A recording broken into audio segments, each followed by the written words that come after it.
இயேசுவின் அன்பு இதயங்களுக்கு காலை வணக்கம்.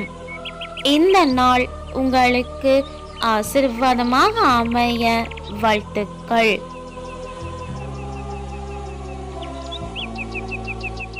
இப்புதிய நாளுக்கான ஆசீர்வாத இறைவசனம் 1 யோவான் அதிகாரம் 4 இறை வார்த்தை 12.